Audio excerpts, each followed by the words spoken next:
Mungu sio mwanadamu, haangalii kama wanadamu wanavyoangalia. Hapa wote tutasema Bwana asifiwe. Leo kwa kweli nimefurahi kukuona. Kweli furaha moyoni ipo. Haleluya. Amina.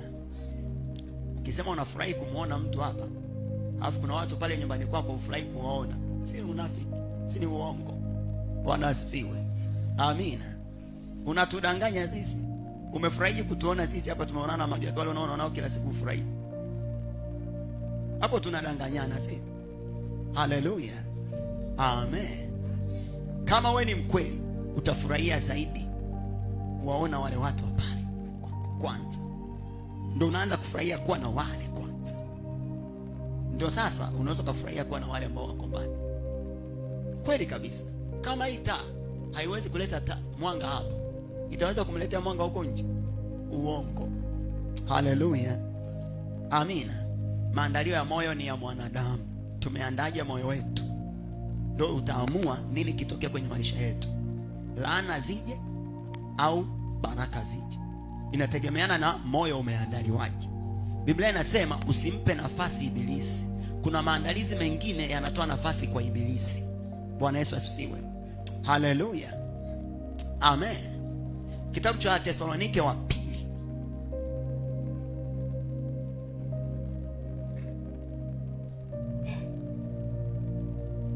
Waraka wa pili wa Wathesalonike sura ya pili.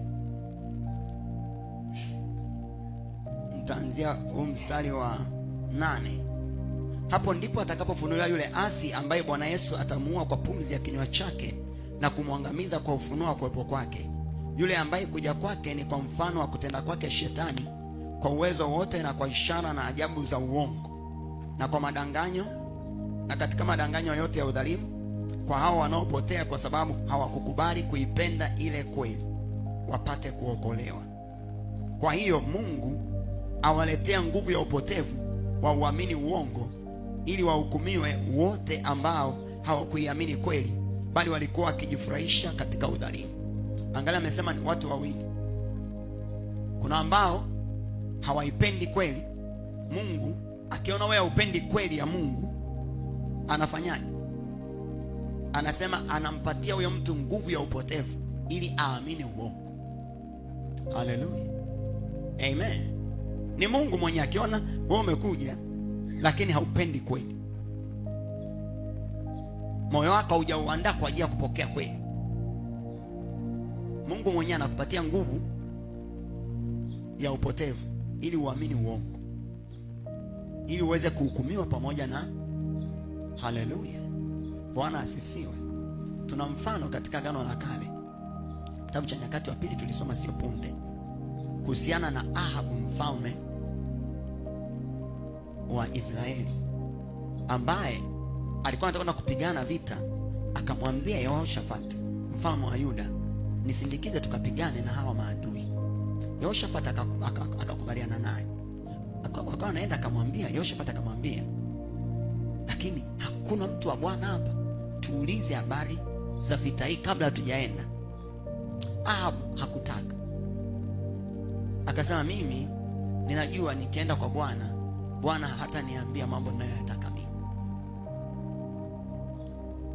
Yehoshafat akasema, usiseme hivi, usiseme maneno kama haya, ni lazima tuende kwanza tukamuulize. Wakakubali, wakaenda kwenye hiyo ibada. Kulikuwa kuna manabii 401. Mmoja wa wale manabii alikuwa anaitwa Mikaya. Walipofika pale wakasema, tumekuja hapa, je, twende kwenye hii vita? Katika wale manabii 400, wa kwanza akasema, nendeni mtashinda bila shaka. Wa pili naye akasema, nendeni mtashinda bila shaka. Mpaka wa 100, mpaka wa 200, mpaka wa 300 mtashinda bila shaka, mpaka wa 400. Mmoja huyo akachukua na pembe, akalipuliza,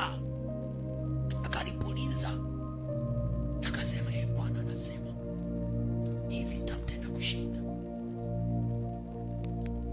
Mikaya naye akasema kwa dhihaka, akasema, mpenda kushinda. Akamwambia, unaona anavyosema, mimi nimesema useme ukweli. Akasema, unataka niseme ukweli? Hii vita hautashinda. mmoja wa wale manabii akatokea akasema, akaenda akamnasa kibao. Akamwambia, wewe Mungu alitokaje kwangu akaja kwako? Mikaya akasema, sawa, lakini kama mtashinda hii vita, mimi sio nabii wa Mungu. Ahabu akasema, mkamateni huyu, mfungeni, mkamweke gerezani. Akakamatwa Mikaya, akafungwa, akapelekwa gerezani. Wakaenda vitani. Ahabu hakurudi. Bwana asifiwe. Haleluya. Lakini walienda wapi? Ahabu alidanganywa wapi? Kwenye ibada ya walikuwa ni watumishi wa Mungu. Wale wote manabii 400 hawakuwa manabii wa Baali, hawakuwa manabii wa mashetani, walikuwa ni manabii wa Mungu. Lakini walikuwa wanatoa unabii kwa namna ya mwili. Wanasema ni Mungu, lakini kumbe ni mambo yao ya mwili. Mioyo yao haikuwa imeandaliwa kwa ajili ya Mungu. Bwana Yesu asifiwe. Haleluya. Walienda pale, mazingira yote ilikuwa ni katika ibada. Hakukuwa na mganga wa uchawi hata mmoja, hakukuwa na mlozi, hakukuwa na mwaguzi, hakukuwa na yeyote mwenye mapepo. Wote walikuwa ni watumishi wa Mungu 400, na wote wakatoa unabii. Wote 400. Watu wanasema wengi wapi? Usidanganyike, Mungu mwenyewe yuko mmoja. Haleluya. Amen. Bwana asifiwe. Usidanganyike.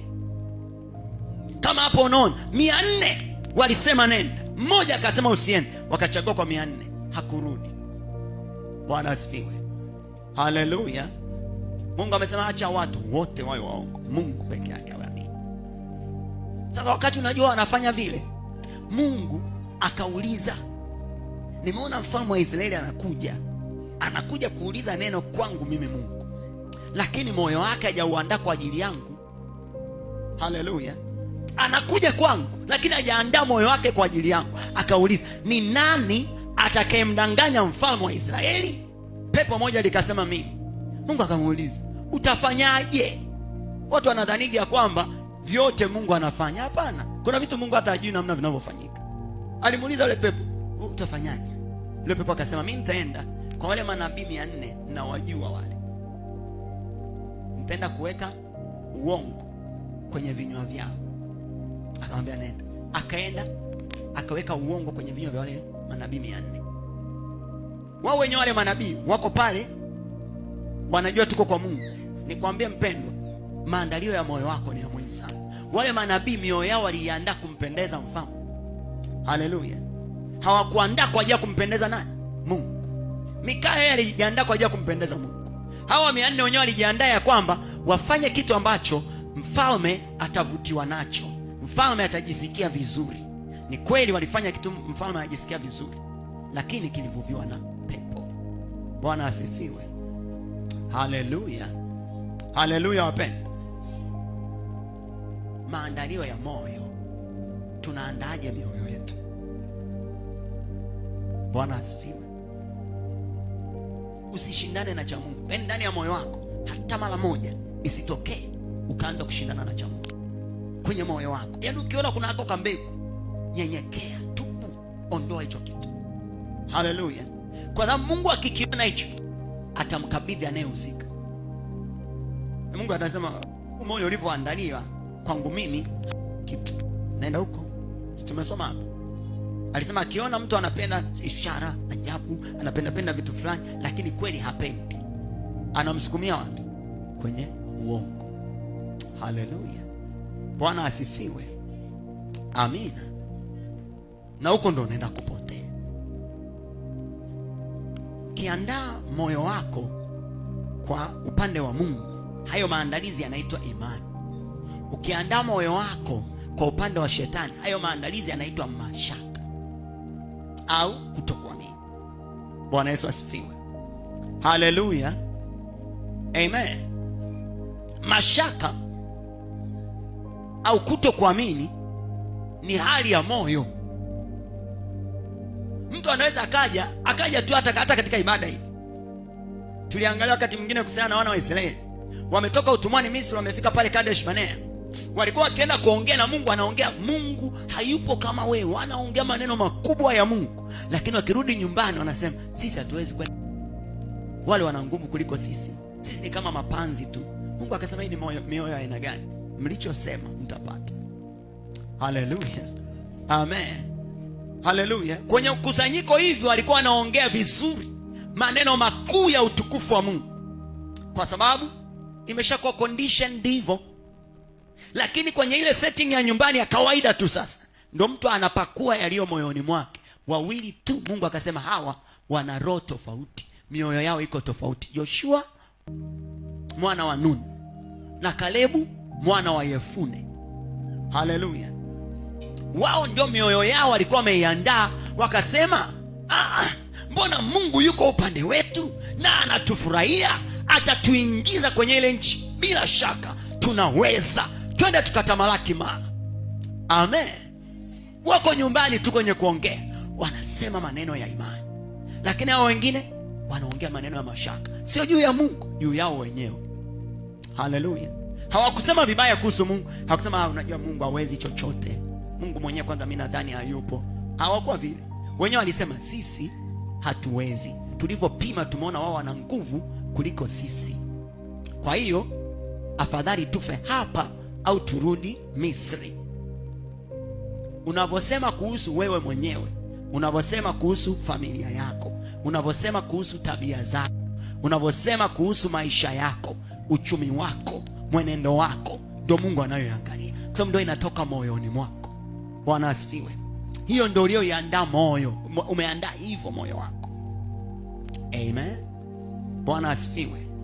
Ukiuandaa moyo wako kwa upande wa Mungu, kwa kutumia neno, maombi na ushirika wa ibada, maana yake umeimarisha imani yako. Bwana asifiwe. Hakuna namna. Kwenye kitabu hicho cha Marko sura ya 5 tuna habari ya dada mmoja, alikuwa yeye amepata ugonjwa miaka 12 kabla ya wakati huu, na alifanya jitihada nyingi sana kupona, kuanzia ule mstari wa 25. Na mwanamke mmoja mwenye kutoka damu muda wa miaka 12 na kuteswa mengi kwa mikono ya matabibu wengi, amegharimiwa vyote alivyo navyo, kusimfai hata kidogo, bali hali yake ilizidi kuwa mbaya. Aliposikia habari za Yesu, alipita katika mkutano kwa nyuma, akaligusa vazi lake, maana alisema, nikiagusa mavazi yake tu nitapona. Mara chemchemi ya damu yake kakauka, naye akafahamu nini mwake kwamba amepona msiba ule. Mara Yesu, hali akifahamu nafsini mwake kwamba nguvu zimemtoka, akageuka kati ya mkutano, akasema, ni nani aliyenigusa mavazi yangu? Wanafunzi wake wakamwambia, je, wawaona makutano wanavyokusonga songa, nao wasema ni nani aliyenigusa? Akatazama pande zote ili amwone yule aliyetenda neno hilo. Na yule mwanamke akaingiwa na hofu na kutetemeka, akijua lililompata, akaja akamwangukia, akamweleza kweli yote. Akamwambia, binti, imani yako imekuponya, enenda zako kwa amani, uwe mzima, usiwe na msiba wako tena. Kundi zima walienda kwa Yesu, wakamgusa. Hawakuwa wamejiandaa. Mmoja katika kundi alikuwa ameandaa moyo wake. Bwana asifiwe. Haleluya.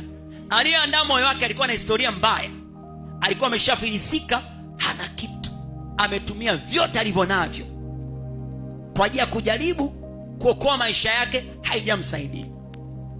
Aliyekuwa anaenda alikuwa ana hali mbaya, afya yake ilikuwa ni mgogoro sana, ugonjwa ulikuwa umeshika afya yake.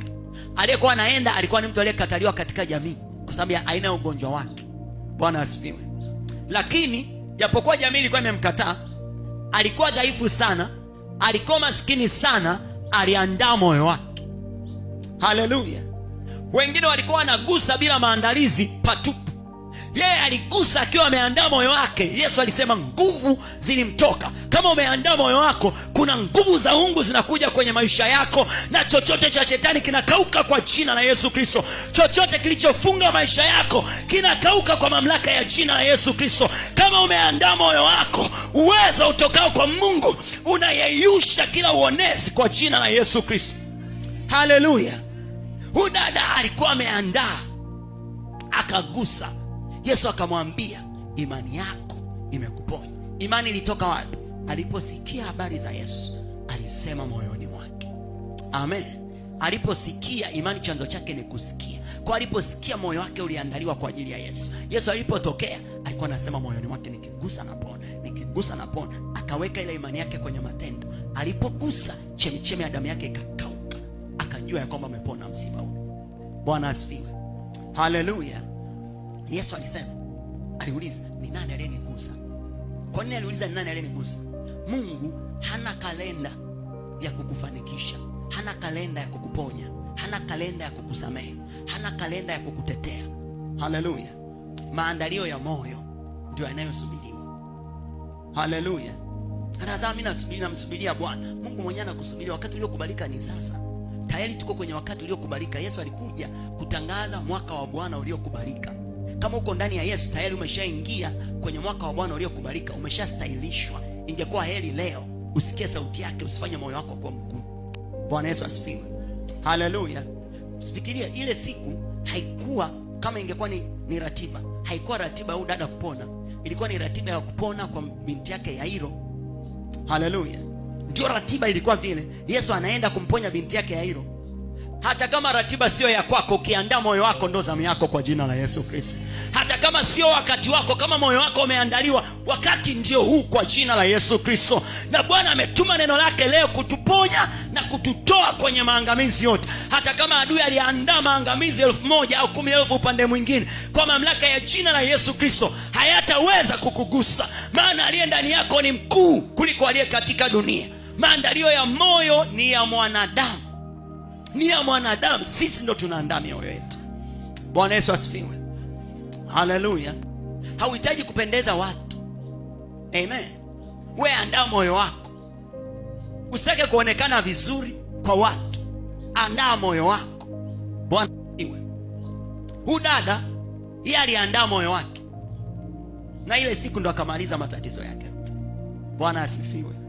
Haleluya. Baada ya pale kuna kuanzia mstari 35, hata alipokuwa katika kunena, wakaja watu kutoka kwa yule mkuu wa sinagogi wakisema, binti yako amekwisha kufa, kwani kuzidi kumsumbua mwalimu? Lakini Yesu aliposikia lile neno likinenwa, akamwambia mkuu wa sinagogi, usiogope, amini tu. Wala hakumruhusu mtu afuatane naye ila Petro na Yakobo na Yohana nduguye Yakobo.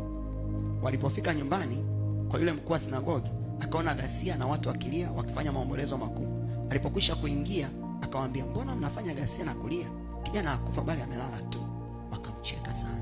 Na alipokwisha kuwatoa nje wote, akamtoa babaye yule kijana na mamaye na wale waliokuwa pamoja naye, akaingia ndani alimokuwamo yule kijana, akamshika mkono kijana, akamwambia, talinta kum. Tafsiri yake, msichana anakuambia inuka. Mara akasimama yule kijana akaenda, maana alikuwa amepata umri wa miaka 12. Mara wakashangaa mshangao mkuu. Akawaonya sana mtu asijue habari ile, akaamuru apewe chakula. Angalia, Yesu mwenyewe alikuwa anahitaji watu walioandaa mioyo tu. Alivyoangalia aliona hata katikati ya wanafunzi wake 12 ni 3 tu mioyo yao ilikuwa imeandaliwa kwa ajili ya uponyaji wa yule binti.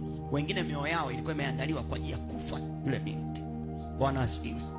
Haleluya. Aliwaondoa wote waliojiandaa kwa ajili ya kufa, akaondoa na mkusanyiko wote, akabakisha Petro, Yohana na Yakobo na yule baba. Haleluya. Alipofika nyumbani na kwenye, akaondoa wote ambao mioyo yao ilikuwa imejiandaa kwa mauti ya yule binti, akambakisha mama tu, akaingia naye, binti akapona. Bwana Yesu asifiwe.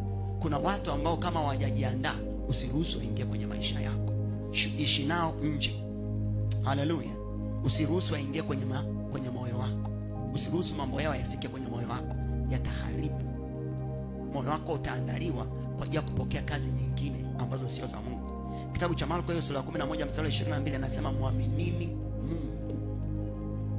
Haleluya. Andaa moyo wako kwa ajili ya nani? Ya Mungu.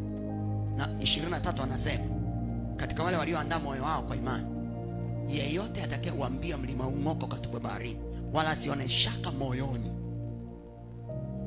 ila aamini kwamba hayo asemayo yametukia, yatakuwa yake. Kumbe vinavyozuia milima isiondoke viko wapi? Moyoni. Haleluya. Sio kwamba mlima ni mkali sana, hapana, moyo. Amen. Bwana asifiwe.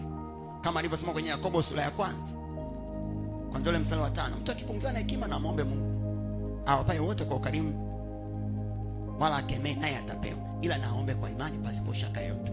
Maana mwenye shaka ni kama wimbi la bahari linalochukua na upepo huku na huku. mtu kama huyo asidhani ya kuwa atapokea kitu kutoka kwa Bwana. Mtu ania mbivu usitazame katika njia zake zote. Bwana Yesu asifiwe. Akasema mtu mwenye mashaka kwa Bwana hatapata kitu. Kumbe ni mashaka ya moyoni ndio anayozuia milima kwenye maisha yetu isiondoke. Haleluya. Sasa usibembeleze mashaka. Kuna watu wanajisifia sana, unajua yani mimi bwana huwa siamini haraka, lazima nishakie hivi ili niweze kuhakikisha. Sio kitu cha kujisifia hicho. Haleluya. Amen. Hiyo sio kitu cha kujisifia. Mashaka yanavuta uwepo wa mapepo na utendaji kazi wa shetani. Imani inavuta uwepo wa Roho Mtakatifu na utendaji kazi wa Mungu. Haleluya. Amen. Ndio maana alisema kama kuna mashaka usianze kudhani ya kwamba utapata kwa Mungu. Sahau kuhusiana na kupata kwa Mungu. Amen. Hapa alisema yeyote atakayeuambia mlima huu ng'oka ukatupwe baharini, hafu alinde moyoni, asione shaka moyoni mwake, ila moyoni aamini kwamba alichosema yeye kimetukia, kitakuwa cha kwake. Haleluya.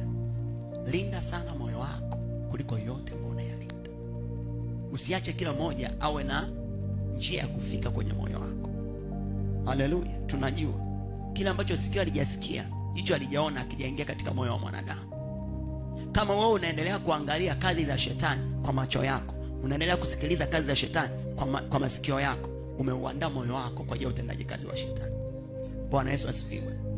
Nyingi zinazoitwa labda habari, taarifa za habari, sijui nini, nyingi zake ni utendaji kazi wa shetani. Utendaji kazi wa Mungu hautauona huko. Haleluya. Niwahi kukutana na mwandishi mmoja wa habari, nikamuuliza, nikasema mbona mimi ninaona ziko habari nyingi sana za kutoa. Kipindi kile stand ilikuwa Ubungo. Nikamwambia hapa Ubungo magari yanaingia karibu hata 1000. Na naona yanaingia yote, yanashusha watu wako salama. Wana ndugu zao wanatoka. Asubuhi watu maelfu wanakuja wanaingia kwenye haya magari, wanapelekwa, wanafika salama.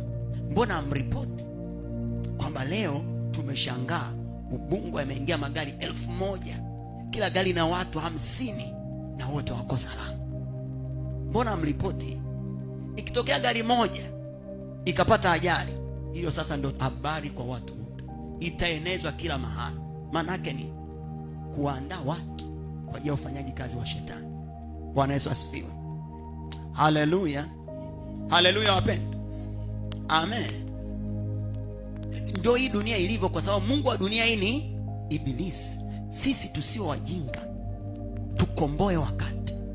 We anza kujua moyo wako unataka uandae kwa nini. We ni mwanasiasa. Kama we ni mwanasiasa, andaa moyo wako kwa ajili ya siasa, sawa. Haleluya. Unashangaa mtu mwingine anafuatilia sana habari za nini na anachimba. Zitakusaidia nini? Wenzako wanachimba, wanaenda kugombea, wanapata kula, maendeleo. Sasa wewe unaendelea kuchimba vya nini? Wewe chimba vya kwako ambavyo unataka uone Mungu anatenda. Bwana asifiwe. Haleluya. Wako watu wengine hata ukiwauliza kuhusiana na familia yao, hawana ufahamu wowote juu ya familia. Hawana ufahamu. Wanaenda tu hivi kama vipofu, wanapapasa tu hivi. Hawajawahi kukaa chini hata wakaongea na Mungu hivi, Mungu anasema nini juu ya familia hii. Amen. Haleluya.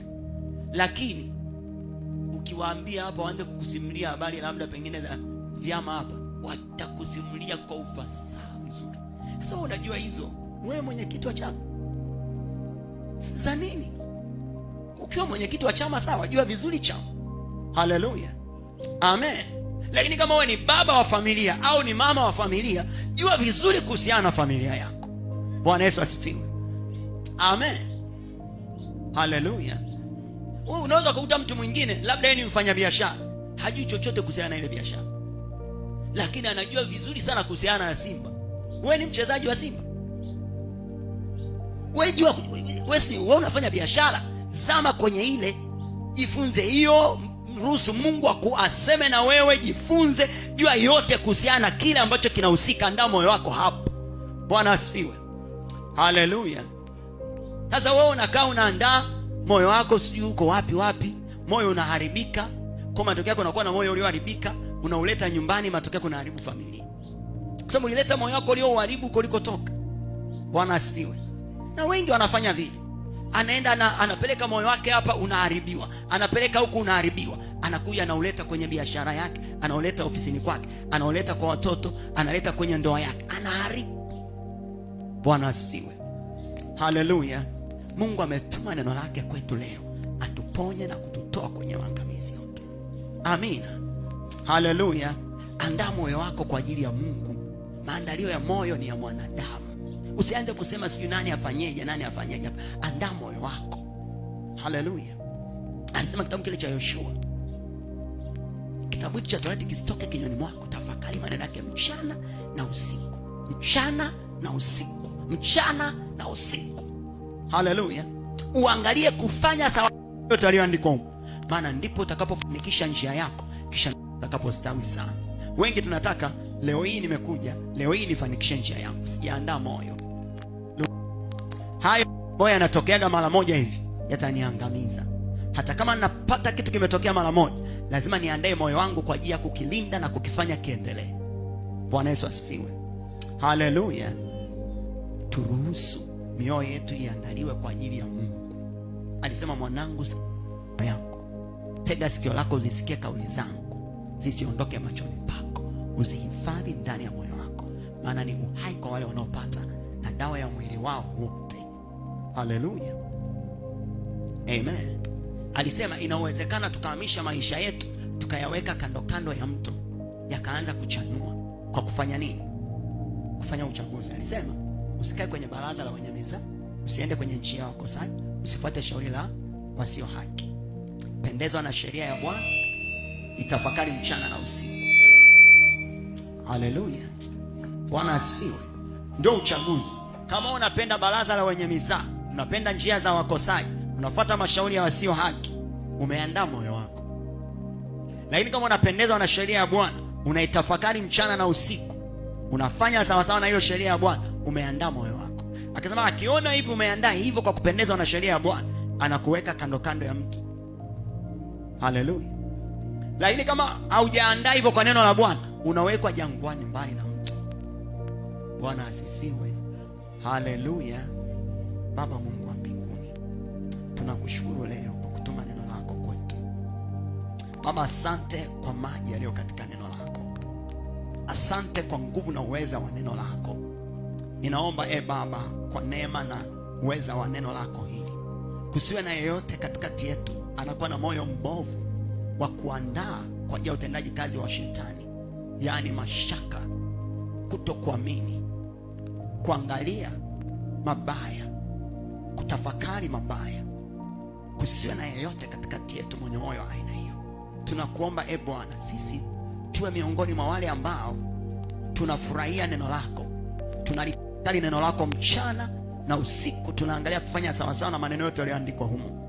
Baba, ninaomba ya kwamba sisi tuwe katika wale ambao neno lako halitoki vinywani mwetu, bali tunatafakari neno lako mchana na usiku, kuangalia kufanya sawa sawa na yote yaliyoandikwa humo. Baba, sisi watoto wako tunakuomba Bwana, kwa neema yako tuwe ni wale ambao neno lako linakaa kwa wingi ndani yetu, katika moyo wetu na katika kinywa chetu. Tusiwe na yeyote katikati yetu Bwana ambaye anasema nani atakayekuja kwenye maisha yangu, au ni nani atakayemleta Yesu kwenye maisha yangu, au ni nani atakayemuinua Yesu kwenye maisha yangu. Bali sisi tuwe wale ambao tunatambua kwamba neno lako katika moyo wetu na katika kinywa chetu ndio linaamua Mungu ufanye nini kwenye maisha yetu. Kama yule mwanamke alivyoandaa moyo wake, Bwana akagusa pindo la vazi na nguvu zikaja. Ninaomba Bwana, wote walioandaa mioyo yao Bwana mtakatifu, leo hii wapokee nguvu zako, na yale yote aliyokuwa anawasumbua kwa miaka 12, miaka zaidi ya 12, au miaka miwili, mmoja au siku moja, leo kwa jina la Yesu yakauke. Yakauke kwa jina la Yesu Kristo. Yakauke kwa jina la Kristo. Na tunasema na mashaka yote, toka kwenye maisha yetu. Toka kwenye maisha yetu. Toka kwenye maisha yetu. Hali yoyote ya kutokuamini, toka kwenye mioyo yetu. Asante Bwana. Tunachagua kuwa waaminio.